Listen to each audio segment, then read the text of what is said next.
Hello everyone, welcome back. In this video I will tell you how to fix Instagram message not showing problem solved. Follow this step, don't skip video, solve your problem. First of all, open your Instagram app.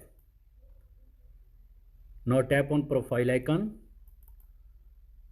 and tap on right corner three lines and tap on setting and privacy and tap on notification and tap on message.